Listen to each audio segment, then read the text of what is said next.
Como esta, bitches? What's up, everybody? Gonna do a quick watch review. I've got so many dive watches and sport watches. I've been kind of wanting to get a little more into some of these. More dress, but still sort of sporty, casual, but dress up nice. I don't know, something a little more traditional. So I've got an Orient here. That's an automatic movement. I've got a beautiful Belova, the Apollo 15 one, the Lunar Pilot chronograph. And then I've got the Pagani homage to the Tudor Black Bay, of which I am probably going to buy the actual, if I can find a 41 mil Black Bay with this color scheme for less than $4,000. I'm going to pick one of those up. But I wanted to try another brand. By the way, watch check. Again, I was out riding a motorcycle today, so I was wearing more of a sport watch. So I had my Luminox Pacific Diver 44 mil chronograph. I've been seeing ads for these guys all over the place. It is a Chinese watch company. However, they got a really good reputation. They have good Seiko NH35 movements. They've got good marketing. And their prices are decent. They range from 200 to 350. Actually, you have to say 200 to 500, depending on what you want. So they're not cheap watches. They're not the $90, $100 Paganis. They're a step up in price. But they also don't tend to be homages. They do have their own designs. So in that respect, I would consider them more of a legit watch company. So anyway, let's go see if we like it. So what I've got here is a nice box. It's like a fabric covered cardboard. Pretty heavy duty. Almost like there's a box inside the box. I don't know if that pulls out. No. Little padding. We got the watch. I don't think there's any other padding in there. Some silica gel in case you get hungry. And let's see. In the side, they've got your Spinnaker warranty card and all that stuff. For a life beneath, beyond, and beside the sea. So that's the whole thing, is about kind of 50s to 70s diving, water, marine activity kind of styling. Again, they've got a couple different collections. This one is the Fleuss, but they've also got the Bradner, the Croft, the Dumas, the Hull, and the Spence. And they all seem pretty damn nice, and they don't seem to be copies. That's an interesting dial. Doesn't seem to be copies of anything in particular. That has a little bit Black Bayish kind of look to it. But it is, well, it does have a kind of Black Bay look to it, doesn't it? But I wouldn't say that it's an homage. A lot of these are their own designs, but they are clearly influenced by iconic designs of the past without being clones. So take that as you will, interpret as you will. So this is the Fleuss. The specs are as follows. So it's Japanese automatic. It's an NH35 from Seiko. 316L stainless steel. 43 mil case size, so perfect for me. 13 mil thickness. 51 lug to lug. 22 mil lug width, so you can get all kinds of straps, although this one looks pretty good. 95 grams, so not that heavy, but a little bit of weight to it. And let's see, we've got luminous applied indexes with some kind of lume. It is a screw-down crown that does have a logo and some machining on it, which is nice. And the water resistance is odd. It's 15 atmospheres, so 500 feet. So, better than 100 meter, but not quite 200 meter. I don't know. It's kind of a strange specification, but whatever, it works. Nice action on the dial. No real rock back. Nice clean. Hear that? Really nice. You got just enough grip. There's good jimping on it to get some jimp. It's nicely machined, but it's not overly like a big dive watch. It's not, well, this isn't a good example, but it's not all big and chunky. You got your see-through case back. They say it is sapphire lens with anti-reflective coating. It's an NH35, but it does have their own little applied, whatchamacallit, kind of probably a sticker or something, whatever, on that rotor. I'm off camera just wiping off some of the sticky that came off from that sticker. Really nice. Screw down back, screw down crown. I like that. The band looks really nice. Very soft, very thick, almost like multiple layers of leather. They say it is water-resistant leather. Even when they say that, I still tend to not go like a whole bunch of swimming and stuff in the pool. Okay, you just get them. It just puts a lot of premature wear on the band. I mean, some people look at it like patina, but if it gets stuck in the rain, I'm not gonna lose so much sleep. Let's go ahead and pop off the Luminox. I've been liking this watch a lot. There's something just nice and sporty. I've actually been thinking about getting the Breitling Endurance Pro. Problem is, the best deal I can find on that is $2,000. But it looks like a really cool watch.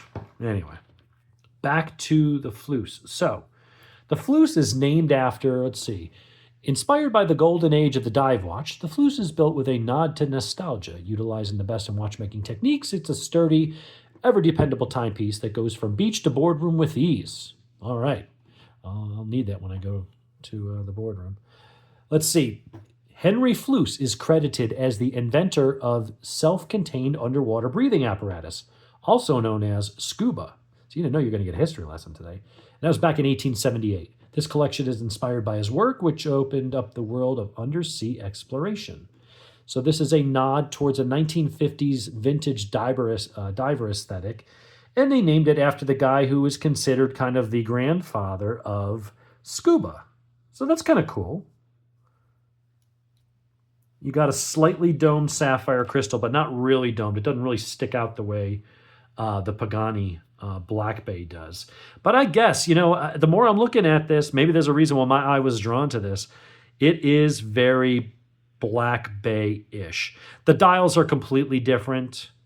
It's definitely different, but there's similar lines to it. There are some definite, if they were trying to copy it, I think they would do more of a job like Pagani. Here you've got numbers instead of just indicators and stuff like that, and it's definitely spaced and laid out differently. But it's anyway. Let's see what the loom looks like. Hit it with my Surefire.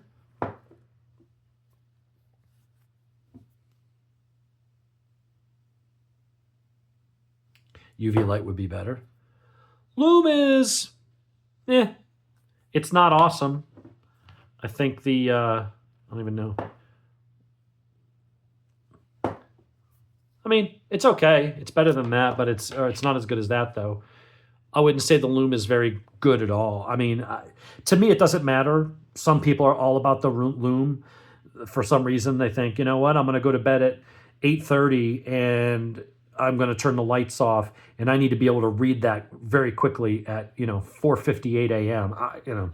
If that's important to you, then probably you'll want to look at something different. Hey, go for a Luminox. It has 25-year illumination without having to charge it with a light. Let's see what it looks like on the wrist. So, I like the band, the strap. It's a little thick. Needed to get it to conform to my wrist a little bit. To bend it and mold it a little bit. It feels good. It's comfortable. The spacing on the holes, not quite perfect for my wrist. It's like this one's a little looser than I like in a strap. But if I try to go to the next one, it's a little bit tight, but I guess that'll stretch. Maybe that'll be all right. The leather is fairly soft already. I'll probably sit down there on the couch while I'm watching TV and roll it a little bit and stuff like that. I didn't see if it was quick disconnects. We'll look at that in a moment. They have different color combinations. This was actually the cheapest one. I got this one off of the Amazons, but they do have one that has a reddish band with a blue dial, which is actually kind of cool. But they wanted like an extra $100 for that. And that was the only difference. They got GMT versions that are more expensive. Spinnaker's got some nice watches. They look nice. There's nothing wrong with that. I can see myself wearing this one quite often. I have been wearing this. The only downside to wearing this is that people might think it's a Black Bay. They're like, oh, you got a Black Bay? And then you got to say, no, it's an homage. As opposed to, no, it's just a Spinnaker. It's definitely, I like that texture. The bezel is really nice. I would say bezel is definitely better than the Pagani, although this is good. The Pagani is actually a really good watch. This is a nice one. This got a little more rock back. Doesn't line up 100% perfectly. It's about 97%. This one is like, what's her face from my cousin Vinny would say, dead on balls accurate. But that's nice. It's 43. That's about, I mean, it actually wears a little smaller. They say 43, but it almost feels a little smaller than that. I'll have to get out the calipers and measure it, but it looks really good. I like that. That's a good looking watch. $200. And it's not a blatant copy of something else, even though, well, you know what? The Black Bay, I don't know when this came out. Probably not in the 50s. So the Black Bay, this is going back to a 50s kind of classical design, which is probably what the Black Bay, the Tudor Black Bay was doing when they invented it. It was kind of a retro 50s, 60s, 70s kind of dive watch style. I don't believe the Tudor Black Bay goes back that far. I'll have to look. I don't know a whole lot about Tudor other than I really, really want one.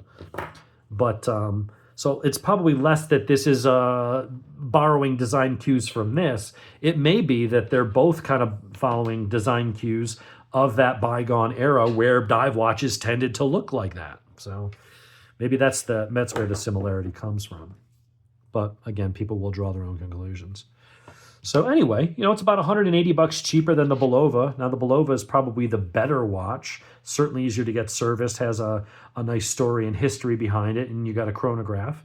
Although the water, it's 5 atmospheres, which kind of sucks. So that's like, if it gets splashed in the sink, that's about as good as you're going to get out of it.